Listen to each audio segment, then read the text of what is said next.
আমার গুরুর কাছে বায়াত হয়েছি। আমার গুরু মৌলানা হাসিবুল হক আল চিশতি। শুধু বায়াত হয়নি, একটা বিশ্বাসও করেছি, সেটা হচ্ছে তিনি আমার রাসূল। বর্তমান তীরবিলের গ্রামের মানুষ প্রত্যেকটাই নতুন কথা শুনছে, মনে মনে ভাবছে এতদিন যাহা শুনিনি তাহাই তিনারা আজকে শুনছে। কারণ এটা কিন্তু পুরনো কথা, যেহেতু 1400 বছর আগে এই কোরআন নাজিল হয়েছে, তাহলে পুরনো কথা। এই কথাটাকে চাপা দিয়ে, সত্যটাকে চাপা দিয়ে মিথ্যে নিয়ে দৌড়দৌড়ি। আজকে আমরা নামাজ রোজা ইবাদত বন্দেগী মাথায় টুপি দিয়ে, জুবা জাব্বা গায়ে দিয়ে দৌড়দৌড়ি করছি আর হাদিস নিয়ে। আমরা সেই নবীর উম্মত হতে যাচ্ছি, সেই নবীর সাফায়াত পেতে যাচ্ছি, নামাজ রোজা ইবাদত বন্দেগী ইত্যাদি ইত্যাদি করি। কিন্তু আমি একটা কথা বলতে চাই, নবী যাহা অনুসরণ করিয়াছে তাহা যারা অনুসরণ করে তারাই নবীর অনুসারী। আপনারা বলেন তো,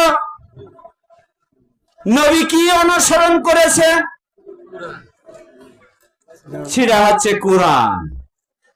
আল্লাহ বললে, হে নবী তুমি বলো আমি ওহী ব্যতীত দিনের বিষয় কোনো কিছু স্মরণ করিনি। ওহীটা ছিল কি? কোরআন। সূরা নামের 50 নম্বর আয়াত। আজকে আপনারা বিষয়টা কি?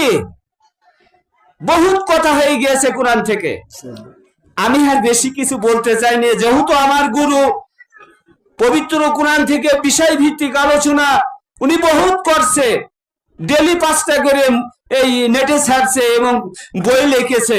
তিনার সামনে আমাদের কথাগুলা খুবই অন্যায়, এবং তবু আমার ভাই রাখি ভুলেছে রাসূল পাক সাল্লাল্লাহু আলাইহি সাল্লাম, আমার নবী পাক সাল্লাল্লাহু আলাইহি সাল্লাম যেমন আলী আবু বকর ওমর ওসমানকে একটা একটা করে কথা শিখিয়ে রাসূল উপাধি দিয়ে চলে গিয়েছে। এই পরিস্থিতির পরেই আমার গুরু আমাদেরকে এইভাবে শিক্ষা দিয়ে রাসূল তৈরি করে ধুয়ে যাচ্ছে। কারণ যেমন এই গ্রামে মহির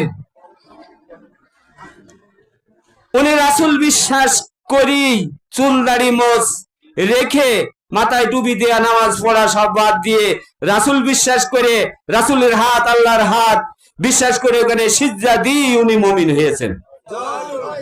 তাই আপনাদের এইটুকুই আমি আহ্বান করব, কোরআন থেকে বুঝটা নিয়ে সত্য মিথ্যার পার্থক্যকারী, যেটা মিথ্যা সেটা ডিলিট করেন, যেটা সত্য আপনারা বর্জন গ্রহণ করেন, খালি আপনি সিরাতুল মুস্তাকিমের পথের দর্শন পাবেন। জয় গুরু।